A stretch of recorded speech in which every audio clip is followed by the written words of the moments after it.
In the devastating aftermath of World War I, Germany stood broken. Its empire dissolved, its people humiliated, and its national psyche fractured under the burden of reparations and political turmoil. In this period of desperation, a former corporal named Adolf Hitler began his ascent from obscurity to power, feeding on the nation's wounds with promises of unity, strength, and redemption. By 1933, the Nazi Party had transformed the fragile Weimar Republic into a totalitarian state, eliminating political rivals, silencing dissent, and constructing a machinery of terror that penetrated every aspect of life. The German officer corps, steeped in centuries of aristocratic tradition, watched as Hitler reshaped their institution into an extension of his ideological vision. Some welcomed this transformation. Others, deeply uncomfortable, chose silence, but a small principled minority saw the truth with clarity. Hitler was leading Germany to ruin. Among the early skeptics was a constellation of military officers and civil servants, bound not by political uniformity, but by a shared sense of honor and responsibility. General Ludwig Beck, former chief of the General Staff, emerged as a moral anchor to this growing conscience.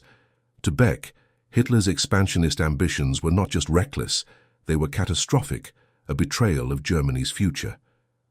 His resistance began quietly, through memoranda and private counsel, urging restraint and warning of impending disaster. But Hitler's triumphs, the remilitarization of the Rhineland, the annexation of Austria, the dismantling of Czechoslovakia, emboldened the regime and diminished the influence of moderates within the military. Beck resigned in protest in 1938, a symbolic act that drew like-minded officers to him and planted the early seeds of organized resistance. As Europe edged toward war, other figures drifted toward the movement. Hans Oster of the Abwehr, a brilliant yet unorthodox officer; Henning von Treschow, an idealistic strategist stationed on the Eastern Front; Fabian von Schlabrendorf, a legal-minded aristocrat committed to morality over obedience. Their motivations varied. Some opposed Hitler on ethical grounds, others on strategic or patriotic rationale, but all converged on one unifying truth. The regime had become a criminal enterprise, and the oath they had sworn to Hitler was in direct conflict with their duty to Germany itself. The war unleashed in 1939 confirmed their fears. Poland fell, then Western Europe, followed by the lightning strike against the Soviet Union. Behind the front lines, Einsatzgruppen carried out systematic massacres, leaving trails of mass graves that horrified officers like Treschow. These were not isolated atrocities, but state-sanctioned acts of genocide. Each new report hardened the resolve of the conspirators. The time for quiet dissent had passed. Action, decisive, irrevocable action, was the only remaining course. By 1942, the resistance had coalesced into a clandestine network operating from within Germany's own military and intelligence institutions. Yet they faced a paradox that made their mission nearly impossible: Hitler's aura of invincibility. The dictator had survived multiple close calls, and his control over the apparatus of security was suffocatingly effective. But the tide of war was turning. The disaster at Stalingrad shattered the myth of German supremacy. The Allied bombing campaign intensified, supplies dwindled, morale eroded, and in the growing shadow of impending defeat, the conspirators recognized a narrow window of opportunity. If they could eliminate Hitler, seize control of Berlin, negotiate a peace and dismantle the Nazi state, perhaps they could salvage a future for Germany. It was in this atmosphere of moral urgency and strategic desperation that the idea of Operation Valkyrie began to take shape, a plan forged not in ideology, but in necessity, one that would culminate in one of the most daring assassination attempts in modern history. Operation Valkyrie did not begin as a plot for assassination. Originally, it was a contingency plan authorized by Hitler himself, intended to maintain internal order in the event of civil unrest, a foreign attack, or the collapse of communications within the Nazi hierarchy. Designed as a blueprint for the Reserve Army to secure key facilities across the Reich, it provided a legitimate legal instrument for mobilization. But the conspirators, led by Beck, Oster, and Treschow, recognized the plan's extraordinary potential. If modified, Valkyrie could be repurposed as the backbone of a coup. With Hitler dead, the reserve army could be deployed under pretext of quelling an SS uprising, allowing the plotters to seize control of Berlin, arrest prominent Nazi officials, and install a provisional government. Transforming this vision into reality was an intricate undertaking. Tresckow, operating from Army Group Center on the Eastern Front, orchestrated several audacious attempts on Hitler's life. In March 1943, he arranged to smuggle a bomb aboard Hitler's plane by disguising it as liquor bottles, but the detonator failed in the freezing cargo hold, and the device never exploded. Undeterred, Tresckow and Schlabrendorff retrieved the unexploded bomb in a daring operation, preserving the secrecy of the resistance.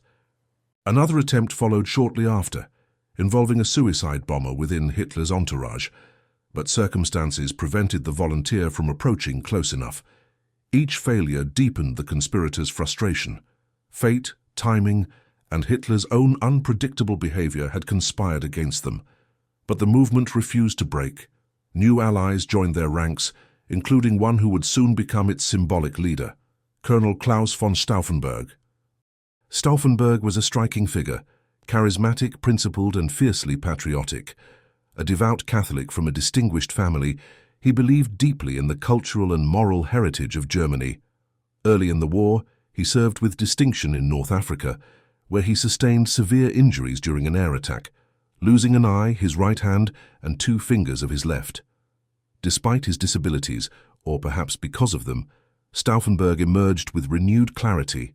He saw the destruction wrought by the regime and concluded that the only way to save Germany was to kill Hitler. His transformation from loyal officer to determined conspirator marked a turning point. Stauffenberg possessed not only conviction, but also access.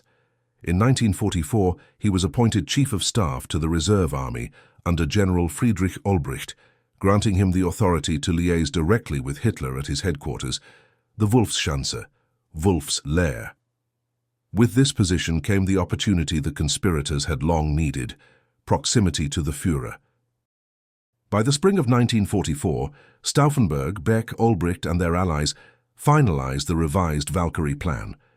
They rewrote the operational documents to ensure that, once activated, the reserve army would fall under their command rather than loyalist officers. Orders were drafted to arrest the SS, to occupy radio stations, to secure ministries, and to impose martial control over Berlin.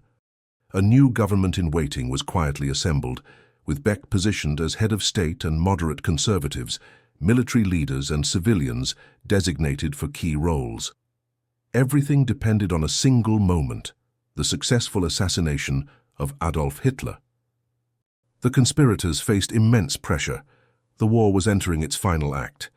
The Allies had landed in Normandy in June 1944, opening a second front that Germany was ill-equipped to withstand. The Eastern Front was collapsing under Soviet offensives. Bombs fell nightly on German cities. And yet Hitler remained insulated, increasingly isolated, but still commanding the loyalty of millions. Every day the coup was delayed reduced its chances of success. Stauffenberg understood this better than anyone. The weight of history pressed upon him, a burden that transcended personal risk. He carried within him a moral obligation not just to his country, but to humanity. Hitler had to die. Germany had to be freed from the nightmare of Nazism, and Stauffenberg, despite his injuries, was prepared to carry the bomb into the heart of Hitler's command. What followed would become one of the most dramatic episodes in the chronicles of resistance.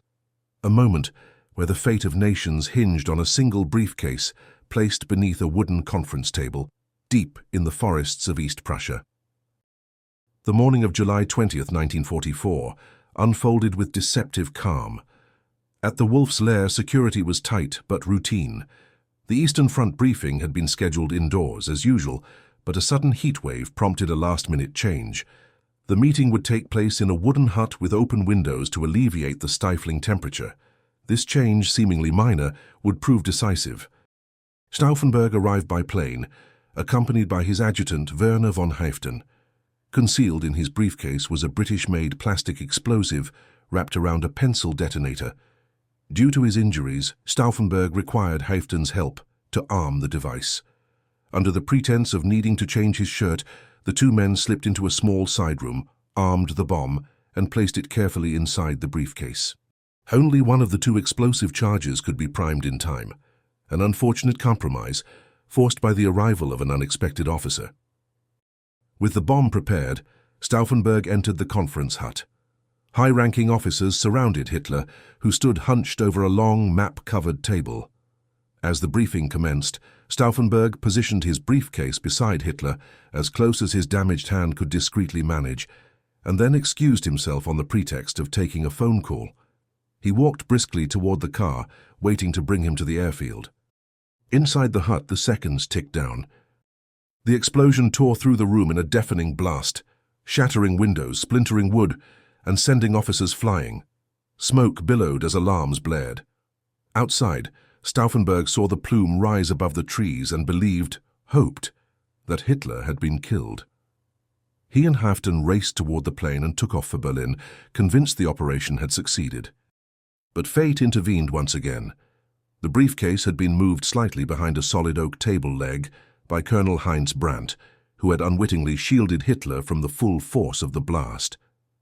Though several officers were killed or gravely injured, Hitler survived with perforated eardrums, minor burns, and torn trousers. His survival sealed the fate of the coup. In Berlin, the conspirators initiated Valkyrie based on Stauffenberg's report. Orders were sent to mobilize the reserve army, and initial steps to arrest Nazi officials were taken. For a brief moment, the vision of a liberated Germany flickered to life, but communication from the Wolf's Lair soon confirmed Hitler was alive. Confusion spread. Some commanders hesitated, others reversed their actions. Joseph Goebbels remained free and used his access to the radio to broadcast Hitler's survival, further undermining the coup. The turning point came when Major Otto Remmer, tasked with arresting Goebbels, was allowed to speak to Hitler directly by phone. Hearing the Führer's unmistakable voice, Remmer realized the coup was illegitimate and promptly switched sides, ordering the neutralization of the conspirators.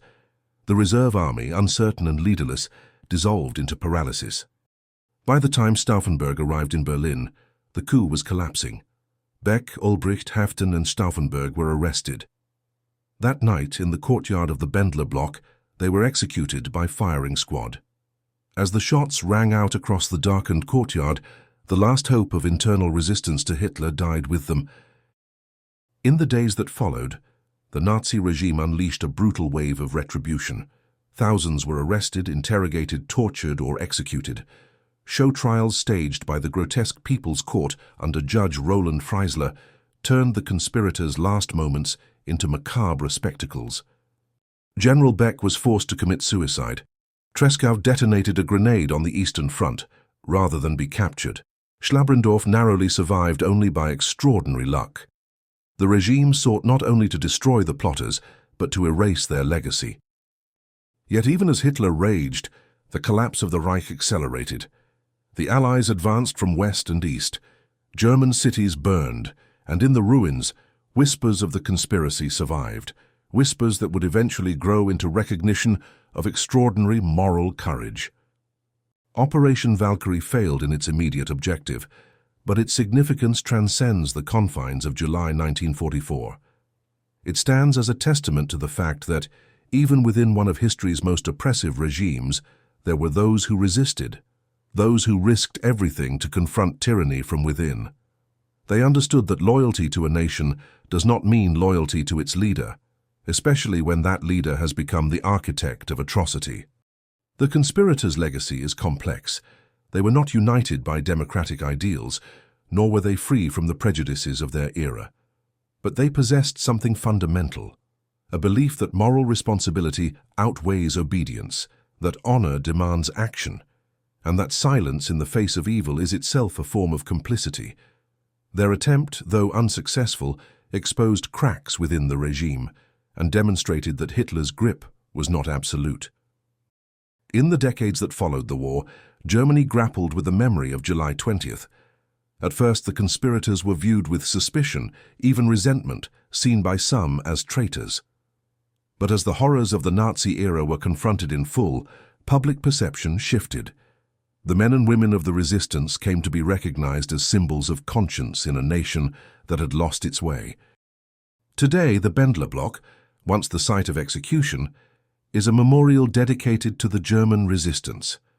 Each year, leaders and citizens gather to honor the courage of those who dared to challenge the monstrous power structure that consumed their country. Their story resonates far beyond Germany's borders, offering a stark reminder that tyranny does not rise overnight, nor does it fall easily. It must be opposed with steadfast conviction, even when success seems impossible. Operation Valkyrie endures as one of history's boldest acts of defiance, an audacious gamble against overwhelming odds, driven by the belief that one decisive act could alter the fate of millions. Though the bomb failed to kill Hitler, the plot succeeded in leaving behind a narrative of resistance, sacrifice, and moral clarity that stands as a counterpoint to the darkness of the era. In the final accounting of history, the conspirators achieved a different kind of victory, a legacy of courage that outlived the regime they sought to destroy, a legacy that reminds us that even in the bleakest of times, there are those who choose what is right over what is easy, who risk all they have to stop the unfolding of evil. Their story continues not because they succeeded, but because they tried, because they dared to act when inaction was the far safer path. And in that act, they reclaimed, for Germany and for humanity, a piece of the moral ground scorched by the flames of totalitarianism.